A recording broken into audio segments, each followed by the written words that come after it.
ये बात साल 1949 की है। मैरीलैंड यूएसए में रहने वाला 14 साल का रॉबी अपनी आंट हैरियट और उनकी फैमिली के साथ रहता था। उसकी आंट पैरानॉर्मल एक्टिविटीज और डार्क स्टडीज की प्रोफेसर थीं और वो उन लोगों की मदद करती थीं जिनके चाहने वाले अब इस दुनिया में नहीं रहे। रॉबी के पेरेंट्स नहीं थे, इसलिए रॉबी हमेशा अपनी आंट हैरियट से जिद करता रहता था कि उसे अपने पेरेंट्स से एक बार बात करनी है। एक दिन रॉबी के बहुत रिक्वेस्ट करने पर हैरियट ने उसे एक उइजा बोर्ड गिफ्ट कर दिया। उइजा बोर्ड एक ऐसा बोर्ड है जिससे शायद अब दूसरी दुनिया से आत्माओं को अपने साथ बात करने के लिए बुला सकते हैं। रॉबी उस उइजा बोर्ड से रोज खेलता रहता था और अपने पेरेंट्स से बात करने की कोशिश करता रहता था। लेकिन इस बीच धीरे धीरे रॉबी का बर्ताव बहुत बदलने लगा था। वो चिड़चिड़ा सा हो गया था। फिर कुछ ही दिनों में कुछ ऐसा हुआ जिसकी वजह से रॉबी फिर से सहम सा गया था। उसकी आंट हैरियट की डेथ हो गई थी। हैरियट के डेथ के बाद रॉबी पूरे टाइम उस उइजा बोर्ड पर लगा रहता था। वो अपनी आंट से बहुत प्यार करता था और वो किसी भी कीमत पर उनको वापस बुलाना चाहता था। धीरे धीरे रॉबी पागल सा होने लगा था।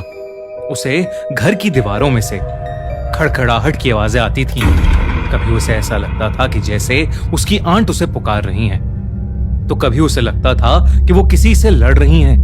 कभी उसे किसी औरत की रोने की आवाज आती थी, तो कभी उसी औरत के जोर जोर से हंसने की आवाजें। हैरियट के बाकी फैमिली मेंबर्स ये सब ऑब्जर्व कर रहे थे। उन्होंने देखा कि रॉबी बहुत गुस्सैल हो गया है। एक बार घर के बुजुर्ग मेंबर ने देखा कि रॉबी के पूरे शरीर पर खरोचों के निशान हैं। सब रॉबी की हालत देखकर घबराए हुए थे। लेकिन फिर एक शाम कुछ ऐसा हुआ जिसने इस घबराहट को रोंगटे खड़े कर देने वाले डर में बदल दिया। उस शाम घर पर रॉबी के अलावा और कोई नहीं था। रॉबी उस उइजा बोर्ड से अपनी आंट हैरियट को बुलाने की कोशिश कर रहा था। कुछ देर तक तो कुछ भी नहीं हुआ, मगर फिर अचानक घर के सारे दरवाजे और खिड़कियां बजने लगे। वो एक पैटर्न में 3 बार बज रहे थे और फिर रुक रहे थे। अचानक रॉबी का सर घूमने लगा और उसने देखा कि 2 काले साए उसके कमरे में चारों ओर तेजी से घूमने लगे हैं। साथ ही साथ उसके कमरे की सारी लाइट्स तेजी से जलने बुझने लगी थीं। रॉबी बहुत ज्यादा डर गया और वो भागकर अपनी आंट के बेडरूम में चला गया। उसने वहां देखा कि उसकी आंट बिस्तर पर बैठी हैं और उनके सारे बाल बिखरे हुए हैं और वो अपने बालों में कंघी कर रही हैं। घबराए हुए रॉबी ने अपनी आंट को आवाज लगाई, मगर वो कुछ बोली ही नहीं। तभी उस बिस्तर पर बैठी औरत ने अपने बाल अपने चेहरे के सामने से हटाए और वो रॉबी की तरफ देखने लगी। उसका चेहरा देखते ही रॉबी की रूह कांप गई। वो औरत उसकी आंट नहीं थी, बल्कि कोई और थी जिसका चेहरा बेहद भयानक था। उस औरत की आंखें सफेद थीं और उसके गले हुए चेहरे पर कीड़े चल रहे थे। वो बहुत ही डरावने ढंग से रॉबी की तरफ देखकर हंस रही थीं और अपनी जीभ निकाल रही थीं। सहमा हुआ रॉबी जैसे ही रूम से बाहर भागने के लिए मुड़ा, उसके सामने एक डीमन खड़ा था जिसके लंबे लंबे दांत थे और लाल आंखें थीं। रॉबी उसे देखकर वहीं जम सा गया, जैसे वो किसी के वश में आ गया हो।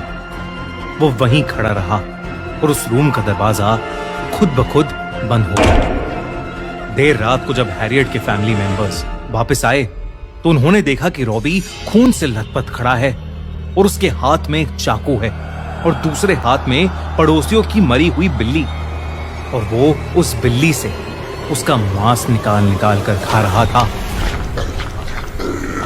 लेकिन जैसे ही उसने बाकी फैमिली मेंबर्स को देखा, वो गुस्से से पागल हो गया और सब पर एक बहुत ही भारी आवाज में चीखने लगा और फिर कुछ ही पलों में बेहोश हो गया।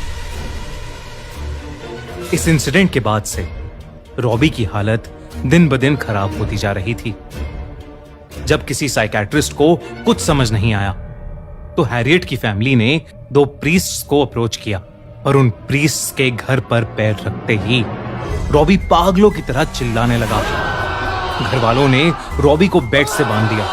जब उन प्रीस्ट्स ने रॉबी की हालत देखी तो वो शॉक्ड थे रॉबी उन पर जोर जोर से हंसने लगा और गॉड की बेइज्जती करने लगा। वो उन दोनों को भी गाली देने लगा। तभी उनमें से एक प्रीस्ट ने रॉबी पर होली वाटर डाला। रॉबी की आंखें उसी सेकंड पूरी सफेद हो गईं और उसका चेहरा एक शैतान जैसा हो गया। उसके कमरे का फर्नीचर खुद ब खुद हिलने लगा। प्रीस्ट अपने चांट पढ़ने लगे और रॉबी अचानक दर्द से चिल्लाने लगा और एक जोर की दर्दनाक चीख के बाद वो बेहोश पड़ गया। उस दिन के बाद रॉबी पर कई एग्जॉर्सिज्म परफॉर्म किए गए, जिसके बावजूद रॉबी की हालत नहीं सुधरी।